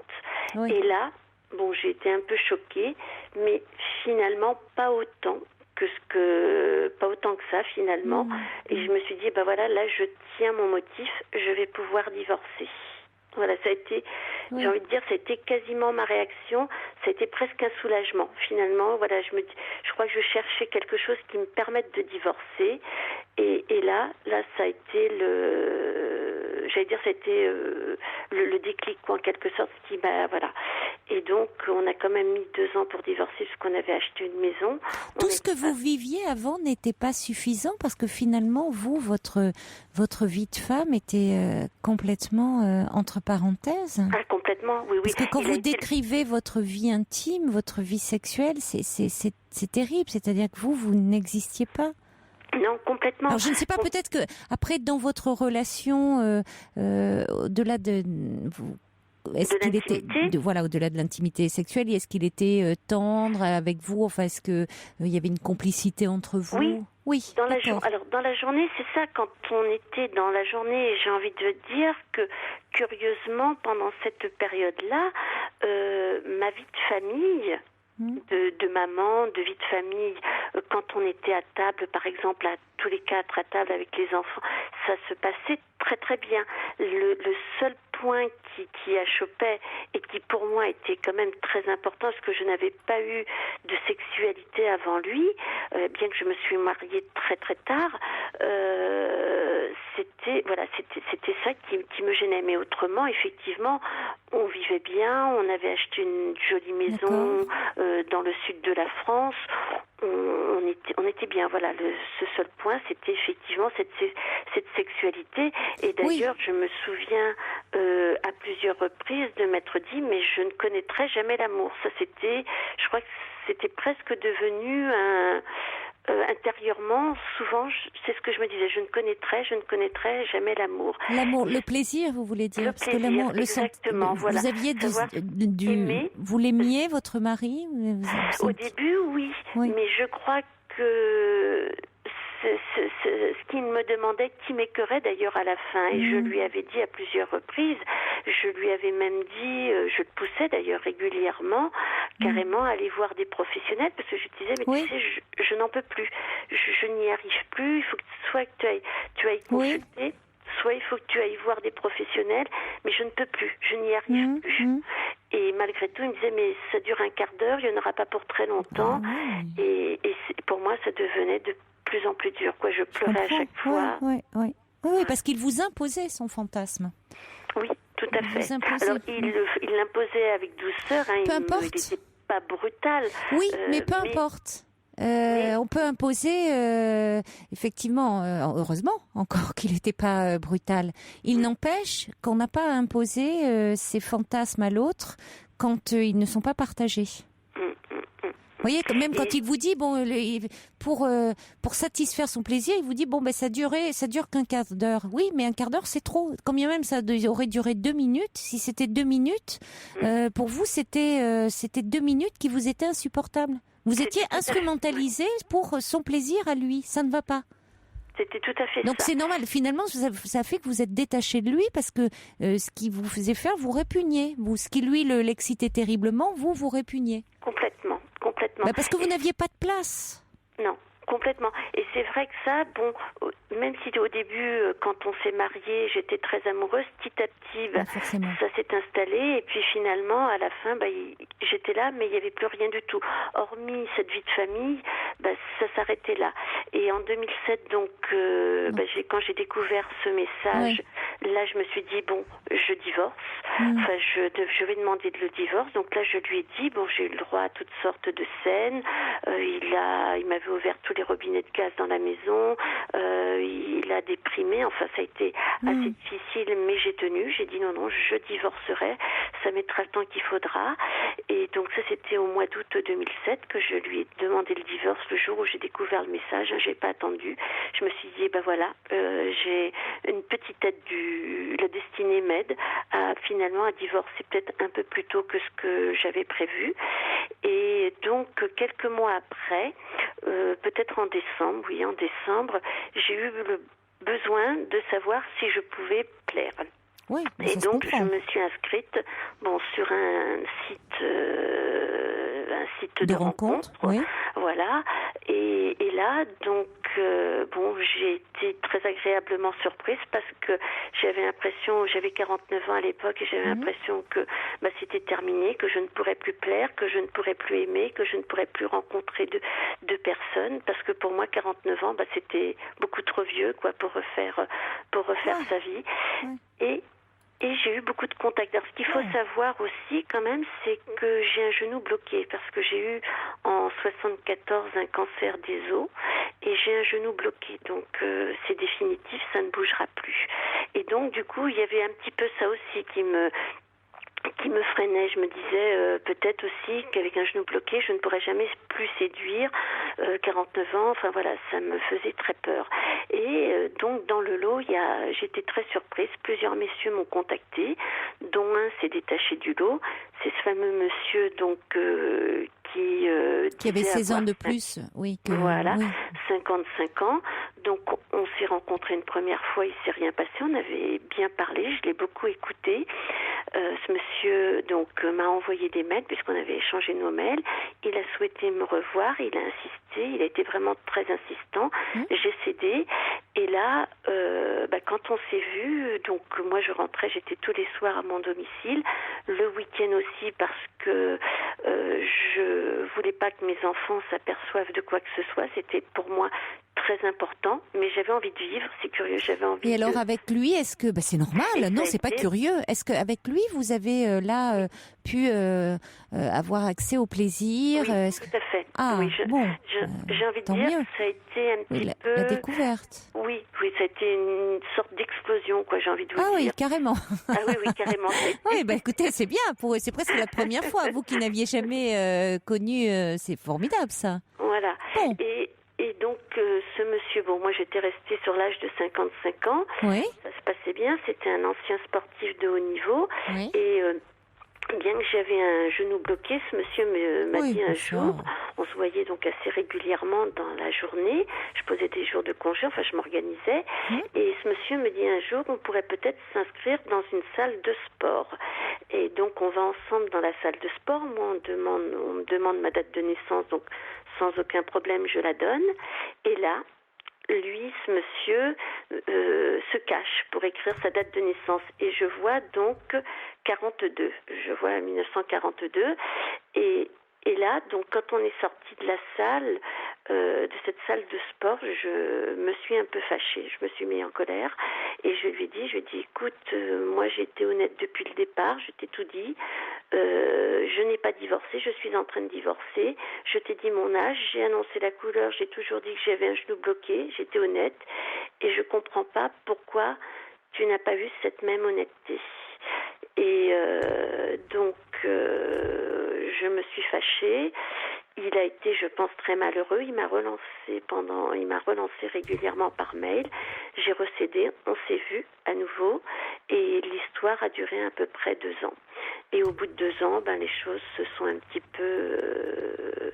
il est parti parce qu'il organisait dans Mais pourquoi vous arrêtez à ça? Pardonnez-moi de vous interrompre, mais pourquoi vous arrêtez à cela? Excusez-moi, mais de l'extérieur, j'ai un peu de mal à comprendre. Oui. Après tout ce que vous avez connu au sein de votre couple, où finalement il y avait quand même vous avez été complètement nié dans votre féminité. Vous rencontrez cet homme avec qui là, c'est une révélation, en tout cas sur ce plan-là de votre intimité sexuelle, ou avec qui semble-t-il ça se passe bien par ailleurs. Bon, oui, il y a ce petit mensonge, j'ai envie de dire, sur l'âge, qui est plus, moi j'entends ça comme une coquetterie qui traduit un certain manque de confiance en lui-même, certainement une peur de, il avait, par rapport à sa capacité, lui, à séduire. Voyez, vous me dites que vous êtes allé sur ce site avec de la crainte, avec beaucoup de désir, mais aussi beaucoup de crainte, la peur de ne pas arriver à séduire. Vous avez un besoin d'être rassuré. Lui aussi, d'une certaine façon, et il s'est dit, si je mets mon véritable âge, peut-être que j'aurai aucune réponse de femme. Voilà, donc il sera jeuni, Bon, il sera jeuni, et peut-être que s'il avait mis son âge véritable, vous l'auriez pas contacté. Qui sait? Et vous seriez passé à côté de cette histoire.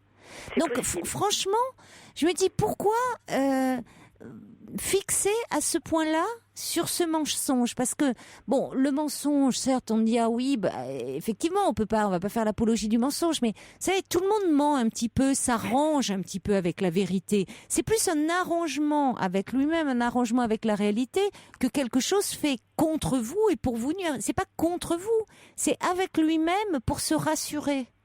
Oui. Et c'est vrai que, si vous voulez, ce qui m'a le plus choqué, c'est pas tant, je crois, avec le recul, la différence d'âge, c'est justement le mensonge. J'entends bien. C'est pour ça que c'est pour ça que je me permets d'insister sur cette notion de mensonge. J'entends que vous fixez sur ce côté mensonge. Mais que c'est pas. Il y a différentes formes de mensonge. Il y a le mensonge qui est fait vraiment pour contre l'autre ou pour nuire ou pour. Mais là, c'est quelque chose où qui traduit un certain manque de confiance en lui. Où là, il y a une petite coquetterie quoi par rapport à l'âge. Et je vous dis, s'il avait mis son âge véritable, peut-être que vous l'auriez pas contacté. Vous seriez dit trop vieux. Oh non, 16 ans, vous seriez dit 16 ans de différence d'âge. Non, c'est pas possible. Voilà, exactement. Bah oui. C'est vrai que, alors peut-être aussi, bon, j'ai eu une éducation très très stricte. Je suis d'origine espagnole. Mes parents, enfin ma maman en particulier, a été toujours très très stricte avec moi, beaucoup plus qu'elle ne l'était avec mes frères. Donc peut-être que ça, inconsciemment, ça jouait peut-être. Mais c'est vrai que dans mon souhait que j'avais de vouloir refaire ma vie, de vouloir rencontrer à nouveau une personne, parce que pas un seul instant je n'envisageais de rester seule, même si j'ai une certaine forme d'indépendance, mais pas pour autant rester seule, voilà. Et donc, du coup, voilà, ce que je voulais dans mon esprit, c'était rencontrer une personne qui soit à peu près de mon âge. Et c'est vrai que là, ça m'a fait un choc et encore, j'y reviens, effectivement, mais vous avez raison, c'est vrai, dans ce que vous dites, mais ce mensonge, c'est vrai que ça m'a choquée. Et c'est là où je n'arrive pas à comprendre, puisque après, donc, quand l'histoire s'est terminée avec ce monsieur, à nouveau, je me suis réinscrite, à nouveau, j'ai été sollicitée, donc ça, c'est toujours très agréable, surtout après ce que je venais de vivre en étant mariée. Oui. Et à nouveau, je suis retombée sur 2 autres personnes avec lesquelles j'ai eu une courte histoire, et les deux, pareil, m'ont menti en plus à nouveau sur leur âge. Alors, je ne sais pas si c'est... Et c'est là où j'ai le sentiment de collectionner. Et ça me gêne, et je suis mal à l'aise, et je me dis, et le temps passe. De collectionner. Alors c'est intéressant parce que il y a quelque chose qui vous gênait sur le fait d'être une collectionneuse d'hommes. Oui, parce que finalement, mon souhait, moi, ça serait juste, j'allais dire, entre guillemets, de rencontrer la bonne personne, voilà, de vivre, et puis d'être heureuse, et parce que, bon, j'ai... Probablement, comme beaucoup de gens, je pense avoir encore beaucoup à donner. J'aimerais recevoir aussi, bien évidemment, les deux. Mais je pense aussi avoir beaucoup à donner. Et du coup, c'est là où j'ai l'impression d'être collectionneuse parce que il y a eu 2 autres personnes qui m'ont recontactée, enfin avec lesquelles j'ai eu une relation. Et pareil, je me suis aperçue que les deux m'ont également menti sur leur âge. Et il y a eu également encore une autre personne, encore après ce premier monsieur de 55 ans, et là, un monsieur aussi qui, lui, par contre, je peux pas dire que je ne m'en étais pas rendu compte, mais un monsieur qui buvait, je l'avais jamais vu ivre, et ce monsieur, pareil, alors avec lui, j'ai eu une relation de quelques mois. Il venait à mon domicile et ce monsieur, un soir, il est rentré à mon domicile et il est rentré ivre. Et c'est plus embêtant. Et là, ça ne m'a pas plu parce que pour moi, l'alcoolisme, pas l'alcool forcément, mais c'est quelque chose de rédhibitoire. Et là, j'ai pas supporté, j'ai pas accepté. Je me suis dit. Oui, mais ça, bon, c'est effectivement plus embêtant, pas vous lancer au début dans une histoire très compliquée avec quelqu'un qui est en souffrance, qui est en errance. Donc c'est vous qui les quittez à chaque fois. Voilà, parce que vous vivez comme une collectionneuse. Voilà, ça vous permet d'avoir des expériences en même temps. C'est vrai, mais ceci dit, moi c'est pas tant l'expérience que je voudrais. Non, mais après ces 25 années où vous étiez complètement, où vous n'aviez, vous dites, c'était votre mari a été votre premier homme, premier amant. Absolument. Et on voit que votre sexualité était réduite à néant. C'est intéressant aujourd'hui de vous envisager, de vous voir comme une collectionneuse. On voit quand même le poids des interdits autour de la sexualité. Vous parlez de cette éducation très stricte qui a fait que pendant 25 ans, vous vous êtes mise en tant que femme complètement entre parenthèses. Exactement. Bon. Et aujourd'hui, finalement, il y a d'autres possible qui s'ouvre à vous. Vous découvrez que, vous pouvez de ce côté-là ressentir, vivre des émotions, des sensations, avoir une sexualité. Et il y a peut-être un poids encore des interdits parce que, vous voyez, il y a quelque chose dans ce mot collectionneuse, quelque chose d'un peu péjoratif dans votre bouche. Alors qu'après tout, vous avez rencontré 4 hommes. Je veux dire, allez, je vais oser, mais ça rattrape un peu les 25 ans auprès de votre mari où il s'est pas passé grand-chose. C'est vrai, mais d'un autre côté, c'est vrai que moi c'est vrai. J'ai l'impression effectivement quand j'y repense, j'ai l'impression que ce que peut-être d'autres personnes ont connu avant le mariage, moi j'ai l'impression que ça m'arrive peut-être après. Voilà. Oui. Mais c'est ce que j'essaye, je pense peut-être, effectivement. Surtout que vous vous êtes marié tard, m'avez-vous dit. Vous aviez quel âge ? Je devais avoir 28 ans quand j'ai rencontré mon mari. Et vous n'aviez pas connu de flirt, pas de... Oui, des flirts, d'accord, mais vous n'aviez pas fait l'amour avec un homme. Exactement. Du fait de cette éducation assez stricte, peut-être, il fallait être vierge au mariage. Oui, c'était ça. Bon, et vous avez été servi, à ce niveau-là. Tout à fait, absolument. Donc finalement, peut-être ce que vous n'avez pas vécu dans cette période de votre vie avant le mariage et que aujourd'hui, vous retrouvez un peu une période de votre vie où vous avez des aventures. Oui. Et pourquoi pas ? Oui, mais quelque part, moi, ça me fait peur. C'est parce que Qu'est-ce qui vous fait peur ? Ça me fait peur parce que moi, ce que je voudrais, ça me fait peur. J'ai peur de finir seule. J'ai peur un jour, Vous n'en êtes pas là, Lydie ? Ça fait combien de temps là ? Vous n'en êtes pas là ? Pourquoi ? Vous vous rendez compte ? Vous avez 53 ans ? Vous avez des rencontres, vous en faites. Alors je vous dis pas d'accumuler les rencontres, vous verrez bien. Mais finalement, c'est vous qui les quittez, ces hommes. Et finalement, pour des prétextes, pardonnez-moi, un peu fallacieux. Oui. Écoutez, il m'a menti sur son âge. Écoutez, le pauvre, il avait peur, je vous dis, oui, ils ont le droit d'être coquets un peu, les hommes, et de se rajeunir un peu, après tout, s'ils en ont envie. C'est pas très grave, ça serait plus embêtant. Et vous pouvez en rencontrer sur ces sites qui vont vous mentir. Alors là, je comprendrais que vous soyez un peu plus en colère, qui vous diraient par exemple qu'ils sont libres comme l'air et en fait ils sont mariés avec 3 enfants. Ça peut arriver. Vous voyez, là je comprendrais que vous soyez pas très contente et que vous diriez ça va, basta. Mais qui se rajeunissent. Écoutez, c'est voilà, les femmes aussi le font. Oui. À partir du moment où ça se passe bien entre vous, où vous avez une bonne relation, où vous êtes heureuse avec cet homme sur plein de plans, franchement, pourquoi le premier, en l'occurrence là, où vous avez découvert à la salle de sport qui s'était rajeuni, mais avec qui c'était une explosion, pourquoi l'avez-vous quitté celui-là ? Alors celui-là, peut-être qu'il y a eu pour lui, j'ai peut-être eu... Alors, ça a duré quand même 2 ans, la relation avec ce premier monsieur. Ah, quand même. De 2 ans, oui, quasiment 2 ans. On quitte pas quelqu'un avec qui c'est une telle révélation aussi vite. Et c'est vrai que je sais pas. Vous voyez, il avait beau avoir 10 ans de plus, et il s'en sortait très bien. C'est un très bon amant. Très bien, oui, absolument. Alors, voyez. C'est vrai que, oui, absolument.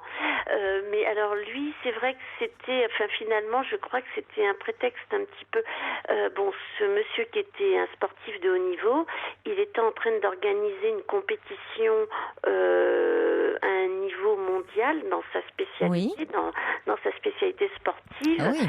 Et donc pour préparer cette compétition qui doit se dérouler en 2013, il avait besoin de se déplacer à travers le monde, et entre autres en Amérique du Sud.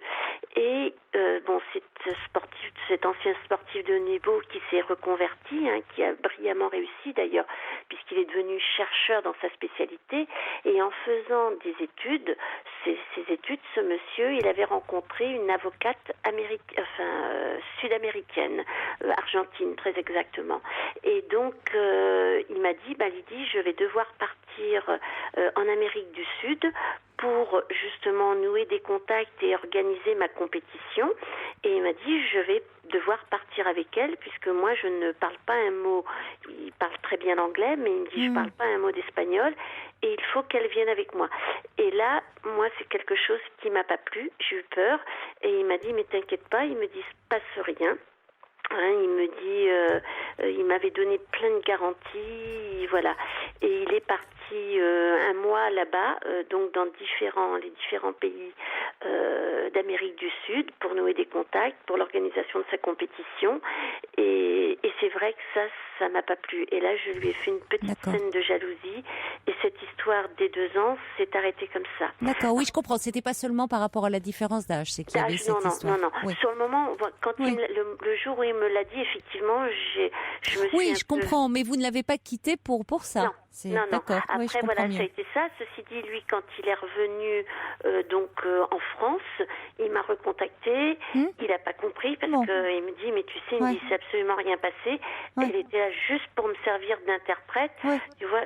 Voilà, il me dit, je reviens aussitôt vraiment vers toi, tu vois, il me dit sans attendre, il dit, tu m'as manqué, voilà, et puis il m'a relancé après à plusieurs reprises, et c'est moi qui ai bêtement, peut-être que je suis jalouse, et à tort, j'étais jalouse et à tort de ce monsieur, de son départ là-bas. C'est pas facile, s'il partait aussi. Il partait combien de temps là-bas? Il est parti un mois, même je pense que c'est même plus énorme, que ça, un mois et demi. Voilà, il est allé en Argentine, au Chili, dans les différentes Amériques. Écoutez, c'était un début, c'était les premières, c'était votre première expérience. Mais je crois qu'il faut pas, il faut rester confiante, Lydie. C'est vrai que tout ça est très nouveau pour vous qui, pendant 25 ans, être resté très loyal, très fidèle, très dévoué à votre mari, bien que pourtant très insatisfaite sur le plan de votre vie intime, de votre vie sexuelle.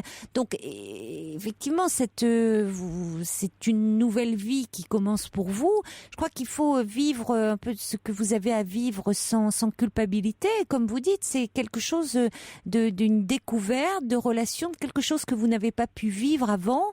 Et enfin, c'est au travers de ces rencontres, vous rencontrerez quelqu'un avec qui vous pourrez partager, faire un bout de chemin avec ces personnes. Mais comme dit Petite Hirondelle, les petits mensonges, c'est aussi parfois le propre un peu des sites pour enjoliver, favoriser les rencontres. Et surtout dans la rencontre amoureuse, on ment toujours un petit peu parce que elle a raison, Petite Hirondelle, on enjolive, on se montre sous son meilleur aspect. Au départ, vous savez, pour plaire, la séduction, c'est aussi un petit peu un leurre. Et puis après, on se montre véritablement. Ça oui, bon. ça je voilà. peux le comprendre. Donc acceptez l'idée que, aussi, vous avez le droit de papillonner un peu, je dirais, plutôt que de voyer le côté collectionneuse. Vous avez le droit. Ce que vous n'avez pas vécu avant le mariage, vous pouvez vous l'autoriser aujourd'hui. C'est vrai, mais ça me fait peur. N'ayez pas. Vous avez peur de vous-même. Vous savez de quoi vous avez peur? Vous avez peur de votre désir, parce que vous découvrez qu'il peut être assez puissant. Et vous en avez peur. Alors, si ça peut vous rassurer, il y a une étude qui a été qui a été révélée là ces derniers temps, montrant que les femmes aujourd'hui, elles ont à peu près, je crois, 12 ou 14 amants au cours de leur vie. Donc, vous voyez, vous êtes encore loin du compte. Elles se rapprochent maintenant des hommes, alors qu'auparavant, je sais pas, elles avaient 1, 2, c'était une moyenne, évidemment, mais c'était vous voyez, c'était un peu les madones là, et les hommes ont toujours eu plus d'aventures. Aujourd'hui, les femmes, elles assument aussi d'avoir eu plusieurs amants au cours d'une vie. Donc vous êtes encore loin du compte, loin de la moyenne. Donc si ça peut un peu vous déculpabiliser, vous pouvez avoir des rencontres avant de trouver celui qui vous correspondra et avec qui vous ferez un petit bout de chemin. Vous avez ma bénédiction, sœur Lydie. Allez, je vous embrasse. Voilà, au revoir. Ça me fait un peu peur. Oui, mais vous avez peur de vos désirs, je pense. Bonne chance à vous. Au revoir. Merci beaucoup. Au revoir. Pour intervenir dans l'émission, appelez le 39 21 34 centimes la minute. Ah, j'aurais pas dû donner des chiffres. Hein. C'est vrai que c'est toujours angoissant, les chiffres. Petite hirondelle me dit, oh là là, c'est quoi cette moyenne? Je suis bien loin de tout ça. Bon, écoutez, on peut toujours rattraper. Hein. Vous avez la vie devant vous. Et puis c'est le printemps en plus pour une petite hirondelle. Alors, c'est les amours du printemps, là. Catherine me dit, oh, les mensonges, il faut être indulgent. Il y a de jolis mensonges. Quelqu'un qui dit, est-ce que ce n'est pas la découverte du bonheur qui vous fait peur? Notre message qui dit, je me retrouve tout à fait dans le témoignage de cette dame, donc je suis une collectionneuse, mais moi je le vis pleinement et je n'ai pas du tout envie de me fixer pour le moment. Et puis Pierre me dit, Caroline, quelle méconnaissance des sites de rencontres. Lydie n'attire pas les menteurs, c'est certainement une majorité des candidats sur les sites qui mentent sur leur âge. Je n'en veux pas aux femmes qui m'ont menti, j'ai compris que cela faisait partie du jeu. Mais j'ai jamais dit qu'elle attirait les menteurs, j'ai dit que tout le monde mentait. Sur son âge, hommes et femmes confondus. Mais j'avoue, en même temps, ma méconnaissance des sites de rencontres, Pierre, je n'y vais jamais. Je le dis comme ça, je ne vais jamais sur les sites. Voilà. Allez, on accueille maintenant Marie. Bonsoir Marie. Bonsoir. Bonsoir. Je vous écoute tous les soirs. C'est pour ça que je me disais, il faut que je vous appelle. Oui. Parce que je suis vraiment perdue. Et parce que j'ai ma fille il y a 27 ans. Oui. Elle a 2 enfants. Donc, elle était mariée, divorcée. Et depuis qu'elle est revenue à la maison, elle a fait tout faire pour se reconstruire. Parce que c'était très dur, son divorce. Et après, avec moi, c'est souvent, bon, il y a des hauts, il y a des bas. Mais le problème actuellement, c'est qu'elle avait fait une tentative de suicide. Récemment, depuis, là cette année, ouais. Cette année. Elle est fonctionnaire de police. Ah. Et depuis ça, il y a un mur. Elle ne veut plus me parler. Depuis sa tentative de suicide? Depuis, je ne sais pas. J'essaie de lui envoyer des messages pour lui dire qu'est-ce qui se passe. Elle me dit, je te parlerai quand je suis prête. Mais c'est peut-être qu'elle actuellement elle va pas bien et qu'elle ne peut pas arriver à parler. C'est très dur. Oui, mais c'est peut-être parce qu'elle ne peut pas, hein, Marie. C'est pas contre vous. Peut-être parce qu'elle a du mal à parler. Oui, vous voyez, c'est qu'elle vous le dit d'ailleurs. Elle parlera quand elle sera prête. Elle est en arrêt maladie en ce moment. Parce qu'il y avait des moments où ça n'allait pas entre nous. Donc je disputais à n'importe quel. Donc vous vous en voulez, vous vous sentez responsable. Oui, mais Marie, attention. Vous voyez, vous me dites qu'il y a quand même votre fille aussi vient de divorcer. Ça s'est passé quand? Elle est divorcée il y a 2 ans. Oui, mais c'est quand même, ça reste récent, hein. Bon, donc c'est pas, si vous voulez, vous êtes pas disputé récemment. Non, mais le problème est que j'ai aussi discuté une fois.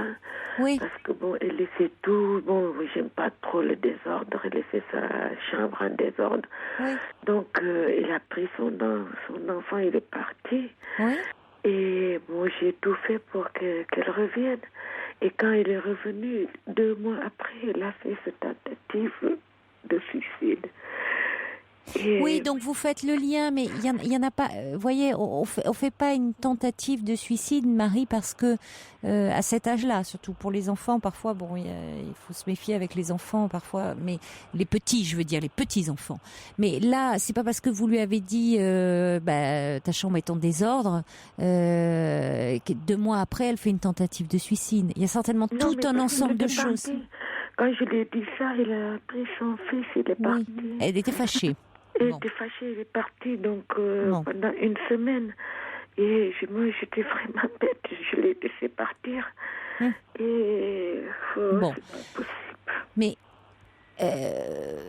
aujourd'hui, l'important, c'est que votre fille, elle aille mieux, c'est qu'elle se reconstruise doucement. À mon avis, elle doit être suivie. Est-ce elle a repris le travail? Vous me dites qu'elle est fonctionnaire de police. Elle travaille ou elle est en arrêt maladie? Elle a repris le travail. Oui. Mais elle est suivie quand même psychologiquement. Donc certainement. Ouais. On peut le penser. Donc, si vous voulez, elle doit avoir un lieu. Pour parler. Donc, elle parle dans ce lieu-là. Et c'est vrai qu'avec vous, c'est peut-être plus compliqué, d'autant plus que vous vous sentez coupable. Donc, mais j'étais pas bien avec elle. Je pense que j'étais pas vraiment à l'écoute. J'étais tout le temps. Oui, mais Marie, vous voyez comment vous vous sentez coupable. Donc, votre fille en ce moment, elle a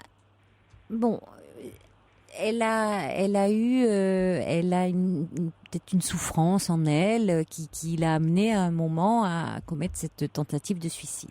Bon. Elle a divorcé il y a 2 ans. Elle a un métier qui est difficile. Elle a aussi, dans sa vie d'adulte, des choses qui sont difficiles. Vous parlez d'elle en tant que mère, dans la relation que vous avez. Et vous vous sentez extrêmement coupable. Donc, la culpabilité que vous avez, actuellement, elle peut pas en plus la porter. Parce que c'est presque vous qui avez besoin, enfin c'est pas presque, vous qui avez besoin d'être consolé, d'être rassuré.